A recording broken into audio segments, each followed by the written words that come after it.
Angiosperm के बारे में। पिछले वीडियो में हमने प्लांटी जगत के उपवर्ग थैलोफाइटा, ब्रायोफाइटा और टेरिडोफाइटा के बारे में चर्चा की। चलिए अब प्लांटी जगत के उपवर्ग जिम्नोस्पर्म को समझे। आपने बगीचे में पौधे जैसे साइकस, क्रिसमस ट्री अवश्य देखे होंगे। जिम्नोस्पर्म यह शब्द दो ग्रीक शब्दों से मिलकर बना है। जिम्नोस जिसका अर्थ है अनावृत या नग्न, और स्पर्म जिसका अर्थ है बीज। ये ऐसे पौधे हैं जिनके बीज अंडाशय भित्ति से ढके हुए नहीं होते, बल्कि वे छोटे छोटे टहनियों या शंकुओं यानी कोन्स में खुली यानी अनावृत या नग्न अवस्था में होते हैं। इसी कारण से इन्हें अनावृत बीजी या नग्न बीजी भी कहते हैं। इनमें मध्यम अथवा लंबे वृक्ष तथा झाइयां यानी श्रब्स आती हैं, जैसे पाइनस और साइकस। ये पौधे बहुवर्षीय सदाबहार यानी पेरिनियल तथा काष्ठीय यानी वुडी होते हैं। जिम्नोस्पर्म का शरीर विभिन्न भागों जैसे जड़, तना, पत्तियां इत्यादि में पूर्ण रूप से विकसित तथा विभेदित यानी डिफरेंशिएटेड होता है, लेकिन इनमें फूलों और फलों का अभाव होता है। फूलों और फलों का अभाव इन्हें एंजियोस्पर्म से भिन्न बनाता है। चूंकि जिम्नोस्पर्म में फूल नहीं होते, इसलिए बीजांड यानी ओव्यूल खुली अवस्था में होते हैं। इनमें परागण यानी पॉलिनेशन मुख्यतः वायु द्वारा होता है। निषेचन के पश्चात उत्पन्न बीज भी खुली अवस्था में होती है। साधारणतया वे ठंडे प्रदेश में पाए जाते हैं जहां हिमवर्षा अधिक होती है। पर्यावरण के अनुसार इन पादपों में विभिन्न अनुकूलन होते हैं, जैसे पत्तियां छोटे क्षेत्रफल की तथा सुई के आकार की होती है ताकि बर्फ पत्तों पर न जम पाए। कुछ जिम्नोस्पर्म के पत्ते सरल तथा संयुक्त होते हैं। वे तापमान में अत्यधिक ताप, नमी तथा वायु को सहन कर सकते हैं। कुछ जिम्नोस्पर्म जैसे पाइनस का तना शाखीय होता है, जबकि कुछ जिम्नोस्पर्म जैसे साइकस का तना अशाखीय होता है। विभिन्न पदार्थों को एक भाग से दूसरे भाग तक पहुंचाने के लिए इनमें जाइलम और फ्लोएम जैसे संवहन ऊतक होते हैं। इनकी जड़ या मूल प्रायः मूसला मूल यानी टैपरूट होती है। कुछ जिम्नोस्पर्म जैसे पाइनस की जड़ें कवक से सहयोग करती है, जिसे कवक मूल कहते हैं। इसी तरह कुछ जिम्नोस्पर्म जैसे साइकस साइनोबैक्टीरिया के साथ सहयोग कर लेती है, जिसे प्रबल मूल कहते हैं। इनमें जनन अंग एक ही वृक्ष के अलग अलग बीजाणुपर्ण पर होते हैं। बीजाणुपर्ण सर्पील की तरह तने पर लगे हुए होते हैं। ये सघन शंकु बनाते हैं जो पौधे पर उच्च स्थान पर पाए जाते हैं। साधारणतः मादा शंकु नर शंकु से बड़े होते हैं। इन पौधों में परागण मुख्यतः वायु द्वारा होता है। वायु द्वारा नर युग्मक के मादा कोन पर स्थानांतरण के पश्चात उसे पोलन नलिका द्वारा मादा युग्मक के पास लाया जाता है। नर युग्मक और मादा युग्मक के निश्चिचन के परिणाम स्वरूप युग्मनज उत्पन्न होता है, जो विकसित होकर बीज में परिवर्तित होता है। उपयुक्त समय पर मादा शंकु खुल जाते हैं और बीज फैल जाते हैं। चलिए एंजियोस्पर्म को समझे।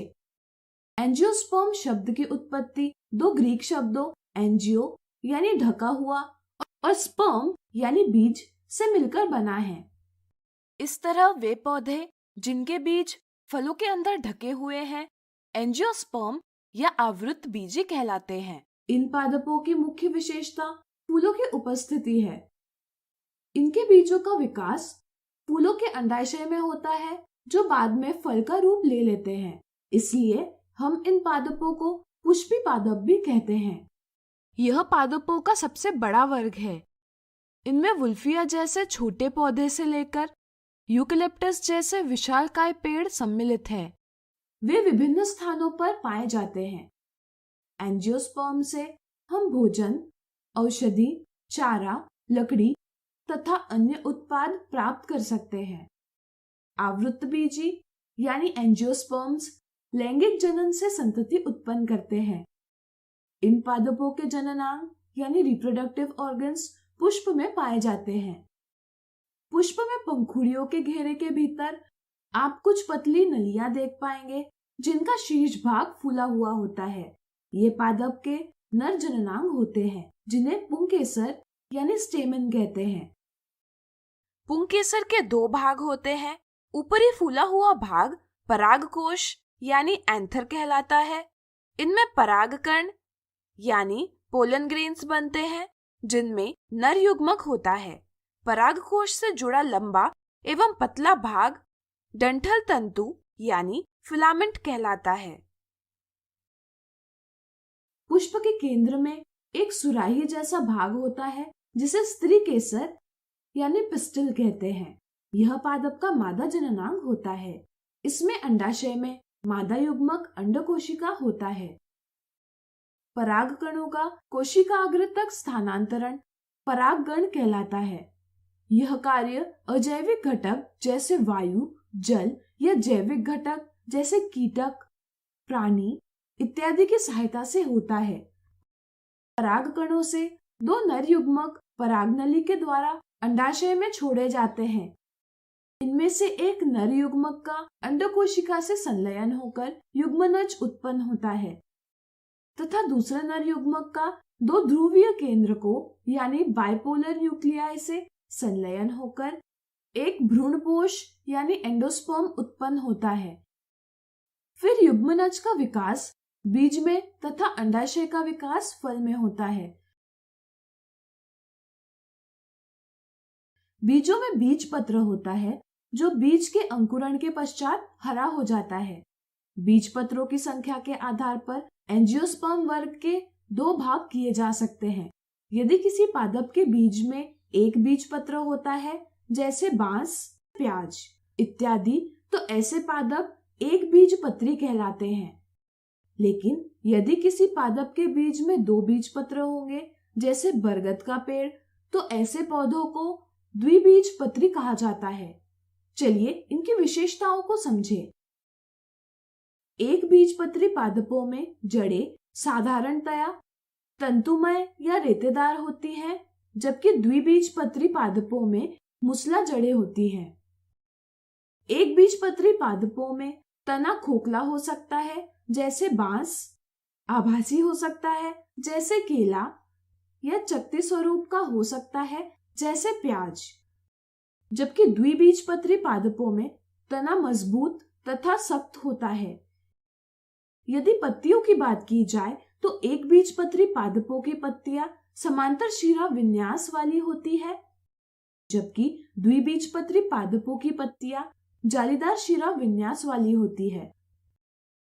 दोनों प्रकार के पादपों के फूल भी भिन्न होते हैं।